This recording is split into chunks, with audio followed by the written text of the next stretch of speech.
enregistrer le document.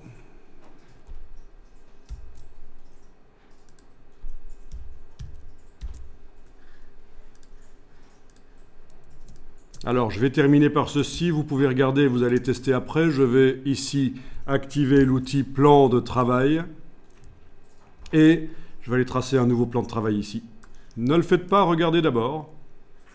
Je vais prendre l'outil étoile.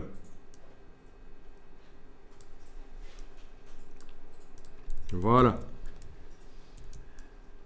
Regardez bien la logique de ce qui va être expliqué. Je fais une étoile. Je lui mets une couleur de contour.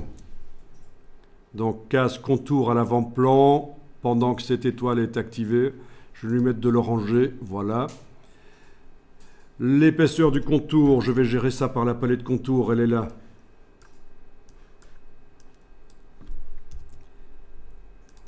Voilà l'épaisseur du contour. Tiens, je vais dire que le contour doit être à l'extérieur. Je vais le mettre à l'extérieur de l'étoile. Vous voyez? Au lieu d'être à cheval, sur le vecteur, il va être à l'extérieur. Voilà.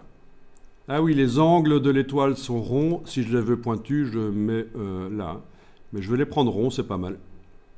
Ok, donc j'ai une première étoile. Je vais la dupliquer plusieurs fois avec la flèche noire, je la déplace. Voilà, je fais une composition. Et je voudrais qu'il y ait certaines étoiles qui soient plus petites et d'autres plus grandes. Je prends donc l'outil de transformation manuelle et j'en fais certaines plus petites.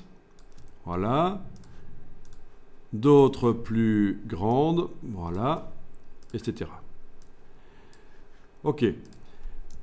Au niveau cohérence graphique, on a des contours qui sont tous différents. C'est peut-être pas génial. Ou c'est peut-être ce qu'on recherche. L'autre solution, c'était ceci. Et je vais redémarrer en bas ici de l'étoile. Je vais refaire en bas une autre composition. En allant dans les réglages généraux et en décochant mettre à l'échelle les contours et les effets, je vais pouvoir recommencer la même chose. Je duplique l'étoile plusieurs fois. Je vais faire en sorte qu'il y en ait certaines qui soient plus petites, d'autres plus grandes.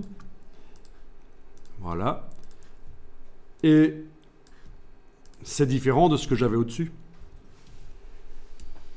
Au-dessus, plein de contours d'épaisseurs différentes. En bas, des épaisseurs de contours toutes pareilles. La cohérence graphique est meilleure. Est-ce que c'est... Qu'est-ce qu'on préfère? Qu'est-ce qu'on veut? Ben, c'est vous qui décidez quand vous faites ce genre de choses en allant enclencher ou pas la mise à échelle des contours et des effets. Voilà.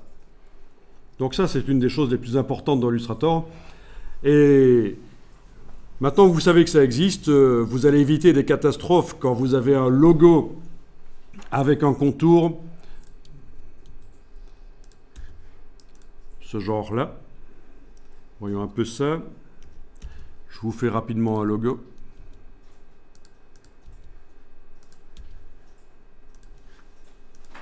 À la va-vite.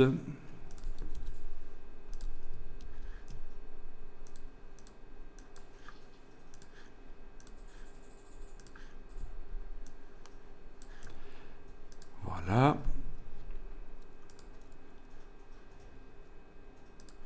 Ça, c'est typique des erreurs qui peuvent arriver dans Illustrator. Vous avez un logo avec un contour à l'extérieur. Voilà le logo. Ouais, un peu trop épais quand même. Voilà, on va faire comme ça. Eh bien, si dans les réglages généraux, la mise à échelle des contours et des effets n'est pas enclenchée,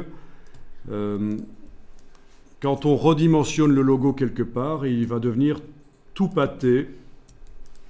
Voilà. Le logo vrai, c'est celui du dessus, et la mise à échelle des contours ne s'est pas faite quand j'ai redimensionné. Et si je ne connais pas Illustrator, je me dis que Illustrator bug, que ça ne va pas, que je redimensionne le logo et il change. Mais en fait, le bug, vous savez, il se situe en général entre le dossier de la chaise et l'écran. Ça veut dire que c'est l'utilisateur qui ne connaît pas bien le logiciel. Donc j'annule ça, et évidemment, si dans les réglages, là, je vais aller enclencher la mise à échelle des contours et des effets, je vais pouvoir redimensionné avec l'outil de transformation manuelle, et ma version petite du logo est comme la version grande. Voilà. Est-ce que quelqu'un vous avait déjà expliqué ça? Non? C'est super important, cette mise à échelle des contours des effets. Alors, c'est pour ça, pour éviter ce genre de choses, que quand on diffuse un logo, on vous oblige à fournir un fichier Illustrator de votre logo. Et bien souvent, on va faire ceci, on va finaliser, décomposer les contours pour être certain que si quelqu'un qui ne s'y connaît pas redimensionne le logo dans Illustrator, ça ne va pas devenir des gros pâtés.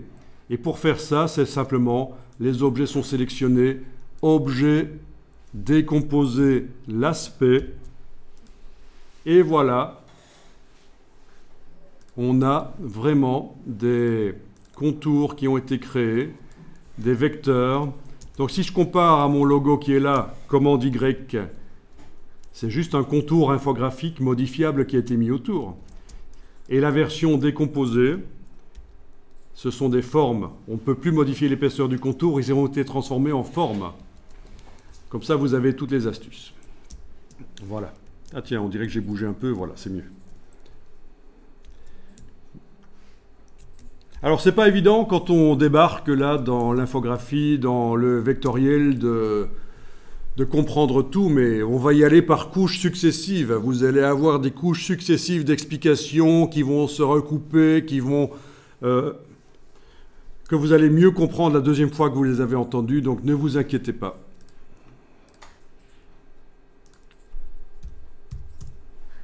Alors, il me semble que pour l'exercice ici, on est allé au bout du processus. Voilà.